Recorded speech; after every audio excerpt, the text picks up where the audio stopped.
Largo de São Sebastião é um importante símbolo do período áureo da borracha e também um espaço que reúne diversos monumentos da história manauara, como a Igreja de São Sebastião, o Palácio da Justiça e o consagrado Teatro Amazonas. Hoje o Galeria é aqui do Largo e nesse episódio vocês vão acompanhar a trajetória da atriz, diretora e roteirista Erismar Fernandes e também conhecer dois de seus trabalhos. Tem também os bastidores do espetáculo Entre Parênteses com o balé experimental do Corpo de Dança do Amazonas. Eu não vou aguentar.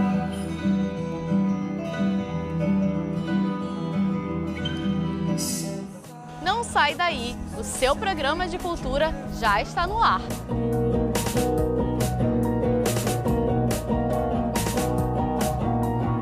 A Mesa, Corre Jude e Quando o Teatro Me Encontrou são apenas alguns dos trabalhos dirigidos e roteirizados por Erismar Fernandes, que já atua nesse meio audiovisual e também no teatro há algum tempo. Nós do Galeria a convidamos para um bate-papo e a trajetória dela vocês vão conhecer agora.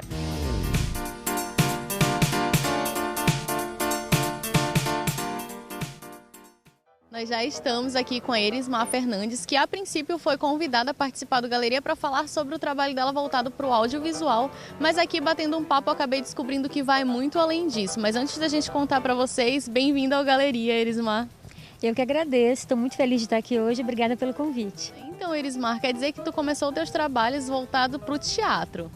Isso, na verdade eu já vim assistir teatro desde pequenininha, vim assistir Tio Barbosa no Teatro Amazonas, e aí a paixão começou a crescer, né? E aí aos 13 anos fui procurar um curso profissionalizante, né? E comecei a fazer teatro desde aí e não parei mais, a paixão só aumentou cada vez mais. Mas esse teu interesse surgiu por algo específico, pela família, por acompanhar peças teatrais, como é que foi?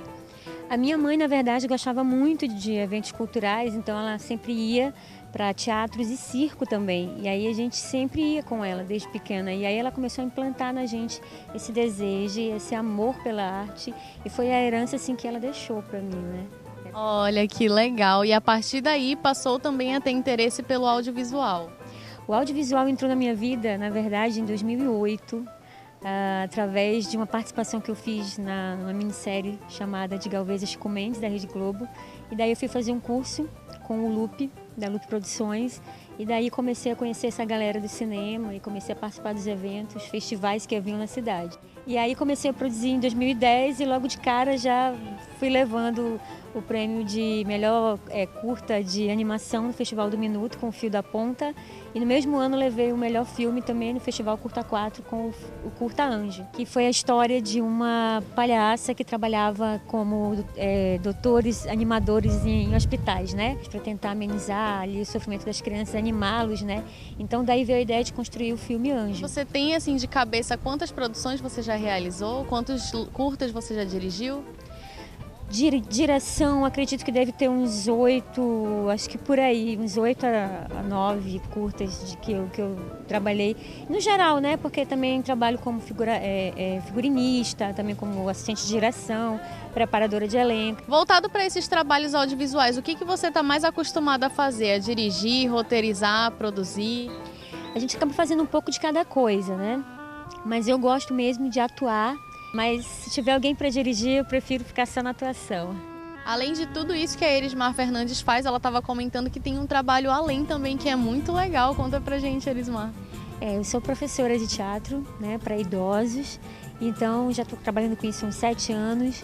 E é muito legal, porque você acaba aprendendo com eles muito mais do que ensinando, né? Então são pessoas que a primeira vez que você olha, você imagina assim, são pessoas que já estão na terceira idade, já não tem muita expectativa de vida e aí que você se engana. Na verdade, são pessoas super animadas, que gostam de dançar, que gostam muito de namorar, de estar atuando. Então, assim, são pessoas muito animadas. E a gente desenvolve um trabalho teatral com eles e também alguns deles já estão virando ali atores de cinema, já estão fazendo curtas. Inclusive, eu tenho um aluno chamado Seu Espírito Santo, que ele já virou ator de comercial, assim, faz vários comerciais para TV, já está super conhecido. Dei uma olhada nos seus trabalhos e vi que, assim, uma história não segue a mesma linha da outra, cada uma tem uma abordagem diferente. Quais são as tuas inspirações? Eu gosto muito de trabalhar na área do saudosismo, das lembranças, da infância. Então, eu sou um pouco meio que Casimiro de Abreu, né? Então, eu curto muito colocar em curtas as minhas histórias ou experiências que eu passei, que eu vivi, ou de repente de pessoas que estavam ali ao meu redor. Então, eu gosto de trabalhar sempre nessa linhagem de criar algo fictício, mas também com um pouco de realidade.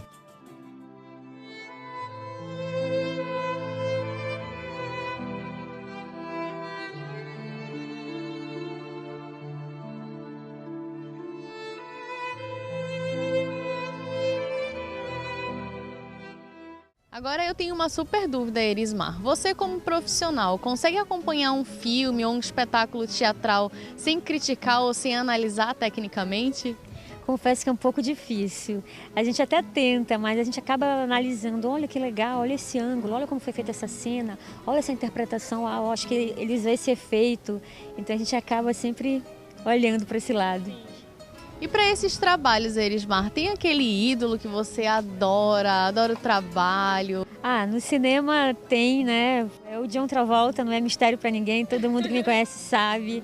Minha casa é cheia de fotos, é cheia de almofadas, tudo com foto dele. Então, gosto muito, então, é uma pessoa que eu admiro muito. E, Erismar, como é que você vê o cenário audiovisual e também o cenário cultural aqui em Manaus?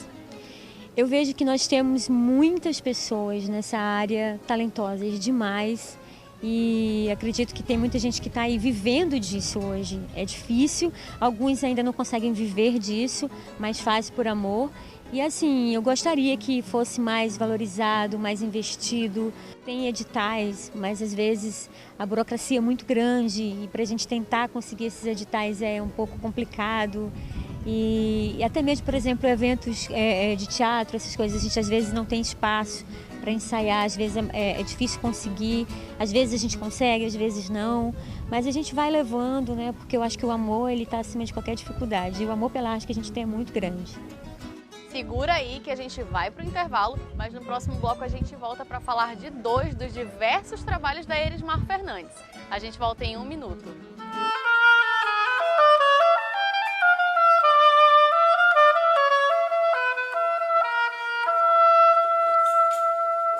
O Galeria já está de volta e nesse bloco nós vamos saber mais sobre o processo de produção do documentário Quando o Teatro Me Encontrou e também do curta-metragem A Mesa. Confere aí.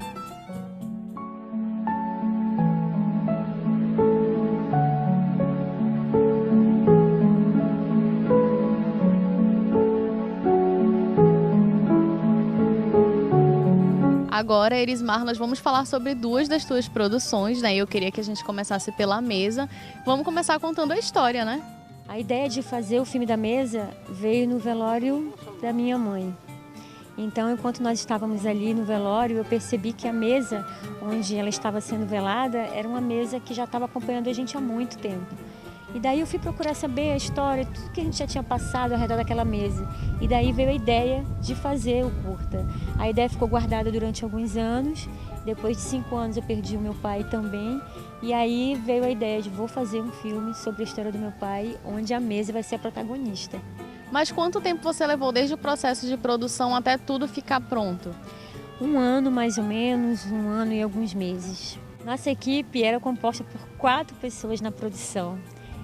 Eu, né, como atriz, roteirista, na direção Roberto Ades, que é o meu esposo, e nós tivemos como produção também assistente de direção e fotografia Davi Marinho e a Darcy Alves na nossa, ajudando a gente com a equipe, ajudando na claquete, no figurino, em tudo. E esse curta foi gravado onde? Qual é o cenário dele? A ideia principal, um dos cenários que não poderia faltar é a casa onde eu morei, que fica na Praça 14.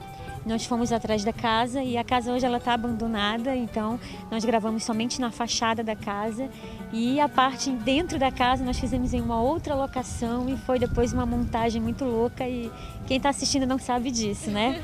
Parece que é tudo no mesmo lugar. E aí outros vários locais, no centro da cidade, no Trenzinho da Alegria, que foi um dos lugares onde se passou também a história que eu conto. E por aí vai, porque a personagem principal ela caminha pela cidade, então vários cenários são apresentados. E esse curta é você mesmo quem interpreta? Sim, no curta eu faço a Mazinha, né, que ela está retornando para essa cidade onde ela morou e aí ela se depara com uma situação que eu não vou contar porque depois vocês vão assistir o filme e vocês vão saber. Mas além de você, tem outros atores? Sim, nós temos vários atores mirins. Nós temos a Aninha, que fez a minha personagem criança, que foi também todo um processo, porque nós tínhamos que procurar uma menina que fosse parecida e a gente encontrou, ela é bailarina, mas a gente queria muito alguém que tivesse os olhos muito parecidos com os meus, por causa de uma cena que nós fizemos, onde a gente faz essa troca do olhar dela pro meu. Tivemos mais 2 atores mirins, que foi o Daniel e o Dan Philip. E também alguns atores idosos que são alunos meus, que também mandaram muito bem.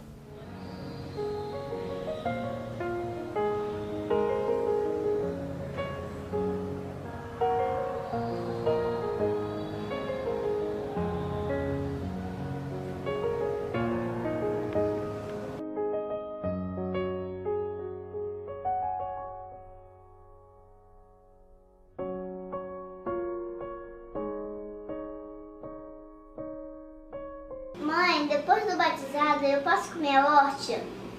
Não, menina. Só pode comer quem faz primeira comunhão.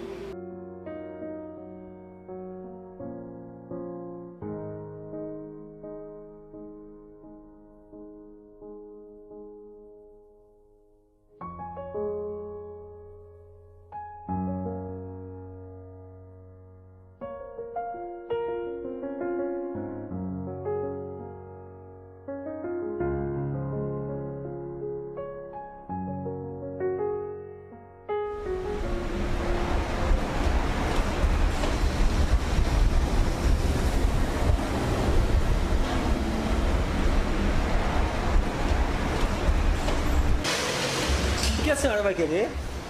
Sei lá, qualquer coisa pra mim tá bom. A patroa não é daqui? Já fui daqui. Então deve estar com saudade do nosso jaraqui. Vou trazer pra senhora, tá bom? Tá bom então, pode ser.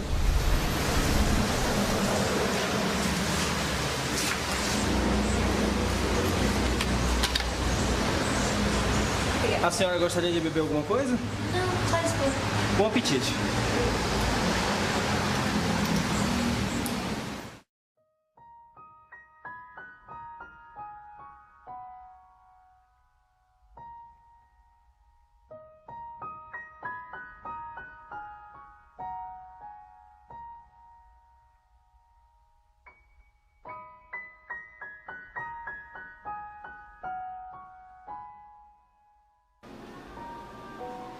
O peixe tá pronto.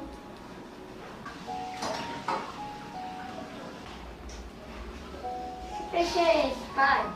É jaraqui. Quem come, meu filho, não sai mais daqui. Pai, onde o senhor fica, eu também fico.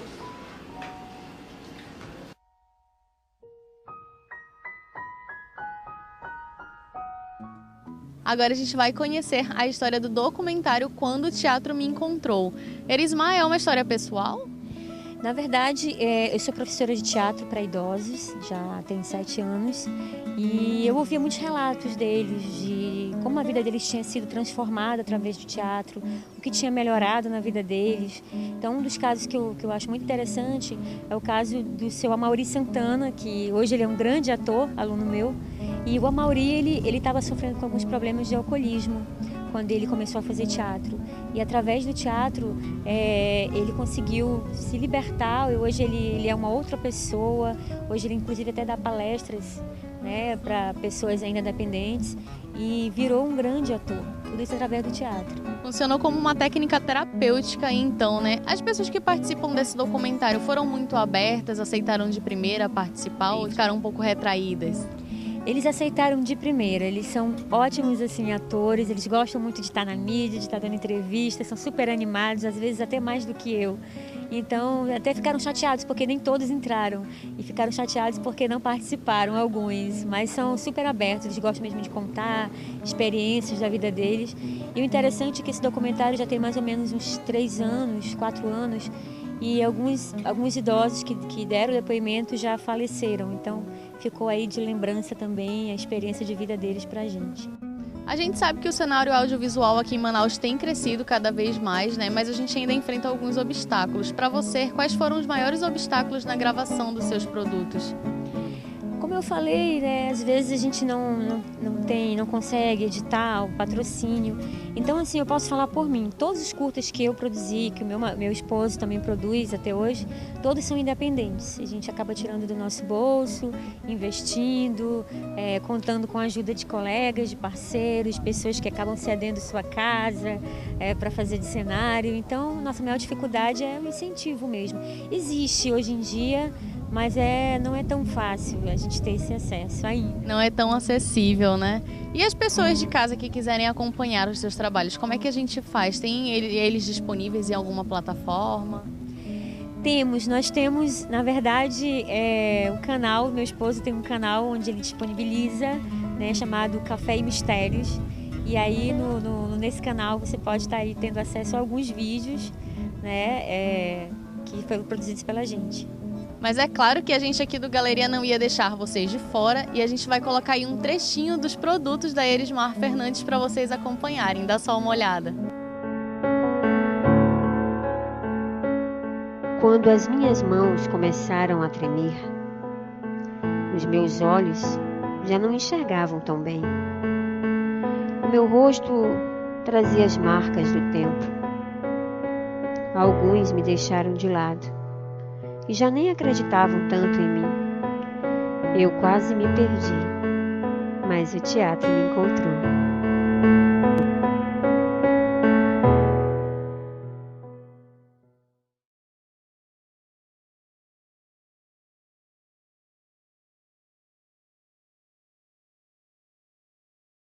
O teatro, para mim, é uma arte que vem me trazer felicidade, porque muitas das vezes fora do teatro, eu tenho um comportamento completamente diferente. Meu nome antes era Raimunda, agora o nome artístico eu sou Boneca, linda e maravilhosa. Eu era triste, não conversava com ninguém, 6 horas eu estava trancada na minha casa. Quando ocorreu de encontrar, ou melhor, do teatro me encontrar, então eu me deparei com uma outra realidade. O teatro mudou muito a minha vida e está mudando, porque eu era uma pessoa que eu não tinha contato, assim, diálogo para conversar com as pessoas. Eu era uma pessoa muito triste. Depois que eu entrei no teatro, eu fiquei muito alegre, despachada. A gente aprende a ficar exibida mesmo. Eu sou artista! Que bacana, hein? Parabéns pelo trabalho, Erismar, e muito obrigada por ter dividido um pouco da sua história com a gente. Agora o Galeria vai para o intervalo e no próximo bloco tem os bastidores do espetáculo Entre Parênteses. A gente volta em 1 minuto.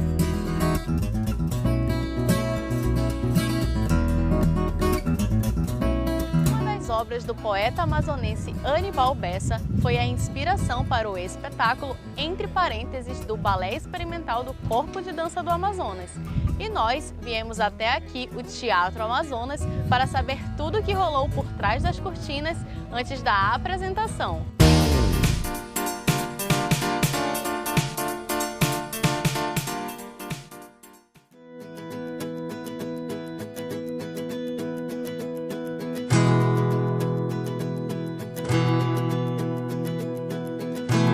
Estamos mais uma vez aqui com a Monique, que é quem vai contar a história sobre esse espetáculo, e a gente começa falando sobre a inspiração, né, que foi usada para a elaboração dessa apresentação. Bem-vinda, Monique. Obrigada. Bom, entre parênteses, é um espetáculo que foi inspirado em poemas de Aníbal Bersa. O coreógrafo Rodrigo Vieira se inspirou numa quadrilogia que Aníbal tem, que fala sobre o ponto, a vírgula, os dois pontos e as reticências. Então, a base dessas obras trouxe indagações e ele acabou também trazendo suas inquietações para o elenco, fazendo com que o elenco também devolvesse também as suas inquietações enquanto essa construção de movimento. Esse espetáculo está sendo reapresentado com um potencial de desenvolvimento muito grande, apesar de ser um elenco muito novo, né? O que mudou especificamente? Existem cenas muito características do próprio elenco que agora está sendo trabalhado com balé experimental. Várias situações, porque eles trabalham com os elementos que a gente está podendo ver ao fundo, que são caixas, e essa caixa representa um pouco dessa individualidade de cada um. Então, mediante as informações do coreógrafo, eles podem trazer um pouco dessa sua história, colocar dentro dessas caixas e transformar isso em movimento. Então, existem coisas bastante diferentes da primeira versão para essa segunda. Geralmente esses espetáculos que envolvem grupos de balé não têm diálogo ou isso varia muito da direção? Isso vai depender muito da criação do coreógrafo, né? Lógico, o coreógrafo propõe para a direção o trabalho que ele quer realizar. Existem coreógrafos que idealizam obras com interação direta com o público, com textos, enfim. Então isso vai depender realmente da criação dele, da proposta, para que a gente possa interagir ou não, ou fazer o próprio público pensar fazendo parte da história de uma forma diferente. E quantos bailarinos estão envolvidos nessa apresentação? O Balé Experimental tem 13 bailarinos, estão os 13 trabalhando. Essa é a composição oficial da companhia e a gente sempre faz questão de que todas as obras eles possam estar trabalhando em conjunto para que esse estudo se prolongue, se alongue, exatamente para que eles estejam sempre bem preparados para a cena. Olha que legal, então agora a gente vai conversar com alguns dos bailarinos.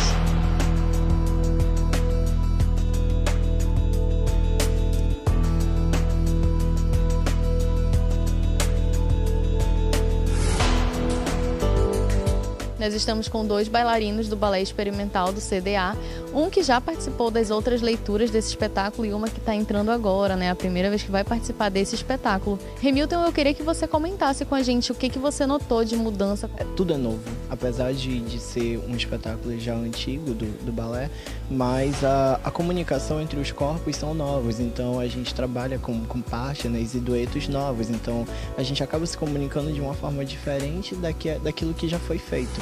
Então, e a perspectiva que eles criam devolve pra gente uma nova perspectiva. Então, a visão que eu tive há um tempo atrás já não é mais a que eu tô tendo agora, porque a gente já passa a conhecer melhor o espetáculo. Então, é que nem quando o público vem assistir, entendeu? Não pode pensar que tá vindo assistir a mesma coisa, sempre vai ter algo diferente. Você sempre vai prestar atenção num detalhe que daquela vez não prestou atenção. E você, Fernanda, como é que você recebeu esse espetáculo? Você já tinha participado de alguma apresentação parecida com essa? Não, parecida com essa não.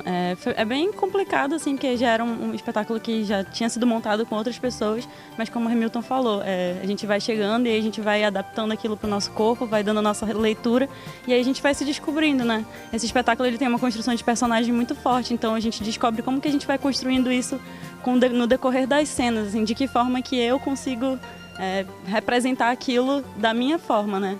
Claro. Aqui os meninos estão com uma roupinha só para o ensaio, mas tem um figurino especial para apresentação, né? Sim, a gente trabalha com mais de um figurino. A gente começa com um figurino, ele é mais neutro, assim, ele é mais calmo. E aí depois a gente constrói um figurino completamente diferente do primeiro, que já traz uma lembrança nossa pessoal, um momento nosso pessoal. E o espetáculo acaba ficando um pouco mais divertido e um pouco mais descontraído, entendeu? Por conta de situações pessoais que acontecem. E isso é bem interessante porque você acompanha o crescimento do espetáculo, entendeu? Você acaba se colocando dentro do espetáculo e dizendo, ai, eu sou aquela menina mais engraçada, eu sou aquele menino menino que é um pouco mais de lado, eu sou aquela menina mais estressada e assim vai indo. Então é bem gratificante pra gente que tá participando e eu acredito que é maravilhoso pra quem tá. Com certeza é mais empolgante pro público se ver na apresentação, né? Mas agora a gente vai acompanhar um trechinho do ensaio dos meninos pra vocês sentirem uma aguinha na boca de como vai ser a apresentação.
Te ser sincero,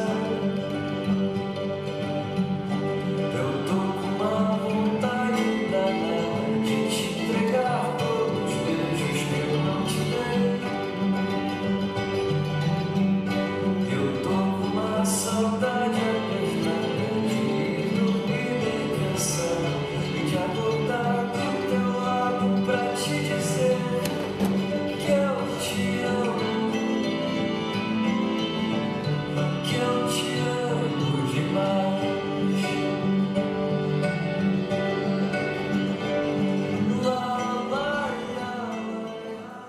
Aqui do Largo de São Sebastião, mais um episódio do Galeria chega ao fim. Se quiserem rever alguma matéria do programa, basta acessar a nossa playlist no youtube.com/amazonsat. Na próxima semana a gente volta aqui com mais conteúdo cultural especialmente para vocês. Até lá, tchau! É preciso tempo para amar, Largo São Sebastião.